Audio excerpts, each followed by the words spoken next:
Hello everyone, welcome back to my channel. आज का हमारा टॉपिक है pattern. A pattern is a repeated arrangement of numbers, shapes, colours and so on. जो pattern है वो एक रिपीटेड अरेंजमेंट होता है नंबर्स का, शेप्स का, कलर्स का या किसी भी ऑब्जेक्ट का हो सकता है।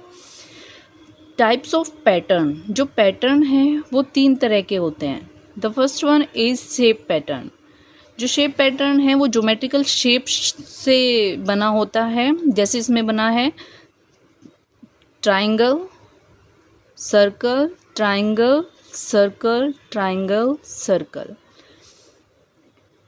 ये एक पैटर्न फॉलो कर रहा है, जैसे पहले ट्राइंगल आ रहा है फिर सर्कल आ रहा है, उसके बाद ऐसा नहीं है कि उसमें स्क्वायर आ गया है कहीं पे, नहीं, वो शुरू स्टार्टिंग से लास्ट तक उसी पैटर्न पर चलेगा, तभी वो एक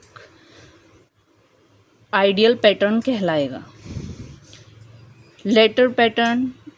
लेटर पैटर्न का मतलब है कि हम इसमें लेटर को एक अरेंजमेंट में लगा सकते हैं, तो वो लेटर पैटर्न कहलाएगा। नंबर पैटर्न, जैसे लेटर पैटर्न में देखिए आप, ये एक डेफिनेट पैटर्न को फॉलो कर रहा है। ए के बाद सी आ रहा है, यानी बी हमने छोड़ दिया है। सी के बाद डी को हमने छोड़ते हुए ई आ रहा है। ई के बाद जी आ रहा है, एफ को हमने छोड़ दिया है। इसी तरह एक एक लेटर को छोड़ते हुए चलेगा और एक पैटर्न बनाएगा। ऐसे ही नंबर पैटर्न में देखिए आप, 2 के बाद 4 आ रहा है, यानी +2 हो रहा है। 4 के बाद 6 +2 फिर +2। स्टार्टिंग से लास्ट तक सभी नंबर्स में +2 होगा, तभी वो एक पैटर्न कहलाएगा। अगर कहीं पे +3 +5 या +6 हो रहा है, कोई भी एक भी नंबर ऊपर नीचे हो रहा है, तो वो पैटर्न नहीं कहलाएगा। आई होप आप समझ गए होंगे पैटर्न किसको बोलते हैं और पैटर्न कितनी तरह के होते हैं। Shape pattern, letter pattern, number pattern. अब हम कुछ क्वेश्चंस देखते हैं जो पैटर्न पे बेस्ड हैं। मैंने एक वर्कशीट तैयार की है, इसमें आप देखिए। क्वेश्चन नंबर 1, इसमें 18, 24, 30, क्वेश्चन मार्क 42, 48। तो इसमें आप देखिए 18 के बाद 24 आ रहा है, यानी इसमें +6 हो रहे हैं। 24 के बाद 30 फिर +6, 30 के बाद यहाँ पे हमें देखना है क्या आएगा। 42 के बाद फिर से 48 आ रहा है, तो इसमें भी +6 हो रहे हैं, यानी स्टार्टिंग से लास्ट तक सभी नंबर्स में +6 हो रहे हैं। तो यहाँ पे 30 में अगर हम +6 करेंगे तो 36 हो जाएगा। अब आप ऑप्शन में देखिए 36, ये सी ऑप्शन इसका करेक्ट आंसर माना जाएगा।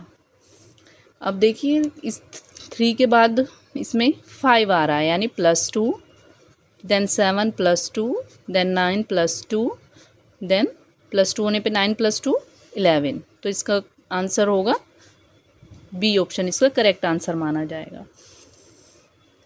क्वेश्चन 3 में देखिए आप, 12, 16, 20। 12 के बाद हम +4 कर रहे हैं, 16, फिर +4, 20, और यहाँ पे हम +4 करेंगे तो 24 हो जाएगा।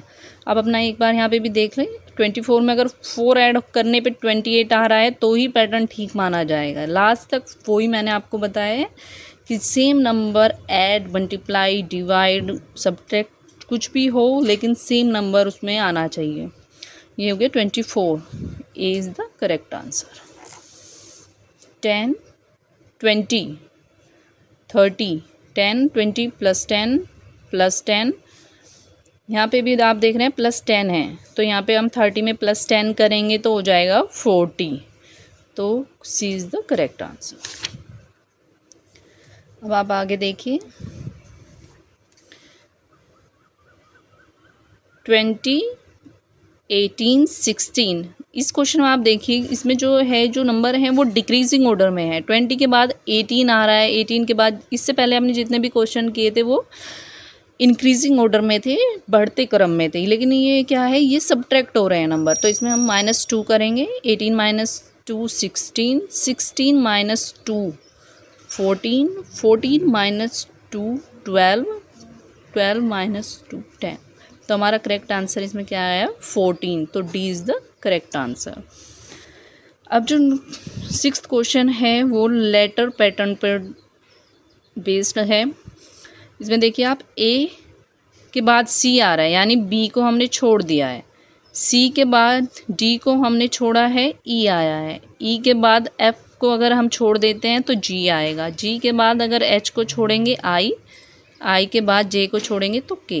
तो हमारा आंसर आया इसमें जी। तो इसमें A is the correct answer. C के बाद एफ आया है। कितने लेटर हमने छोड़े हैं? डी और ई, 2 लेटर हमने इसमें छोड़े हैं। एफ के बाद जी और एच को हमने छोड़ा है।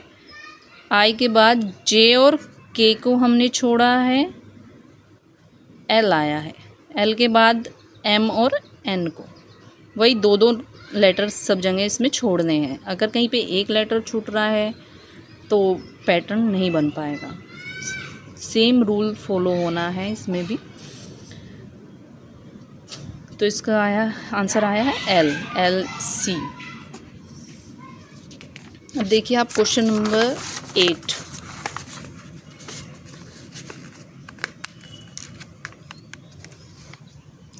क्वेश्चन नंबर 8 आप देखिए, इसमें ए कैपिटल लेटर में है, बी दोनों स्मॉल लेटर में है, फिर सी कैपिटल में है लेकिन डी स्मॉल में भी है और कैपिटल में भी है, ई कैपिटल में है, एफ स्मॉल और कैपिटल दोनों में है। तो आप देख रहे होंगे ई के बाद यहाँ एफ आएगा, एफ, ठीक है। एफ के बाद क्या आएगा? ए के बाद बी को छोड़ते, सी को छोड़ते हुए डी आया है, डी के बाद ई को छोड़ते हुए एफ, तो यहाँ पे एफ के बाद जी को छोड़ते हुए आएगा एच।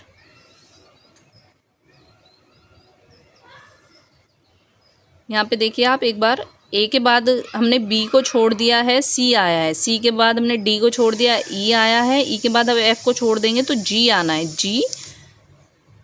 इसी तरह जी के बाद यहाँ आएगा एच, स्मॉल और कैपिटल दोनों लेटर्स में। तो जो हमारा आंसर आया है वो आया है जी एच। लेकिन ये हम देख रहे हैं कि ये चारों ऑप्शंस में से किसी में भी नहीं है, तो हम इसका लगाएंगे ई, नन ऑफ दीज। जो क्वेश्चन 9 है और 10 है वो ज्योमेट्रिकल शेप्स पे बेस्ड है। ज्योमेट्रिकल शेप्स में भी हम एक रेगुलर पैटर्न को फॉलो करेंगे। इसमें आप देखिए 9th क्वेश्चन में circle, triangle, circle, triangle, then circle, then triangle, then circle. इस तरह ये जो पैटर्न है इसी तरह आगे बढ़ता जाएगा। इसी तरह क्वेश्चन 10 में triangle, star, circle, triangle, star, circle, triangle, star, then circle. ये मैंने एक 10 क्वेश्चंस की आपको वर्कशीट कराई है और थोड़ा पैटर्न किसको बोलते हैं, कितने टाइप्स होते हैं वो समझाने की कोशिश की है। आई होप आपको वीडियो अच्छे से समझ आई होगी और जो पैटर्न का कंसेप्ट है वो आपका थोड़ा क्लियर हुआ होगा। अगर आपको वीडियो अच्छी लगी है तो वीडियो को लाइक करें, शेयर करें और जो मेरा चैनल है उसको आप सब्सक्राइब करें। Thank you.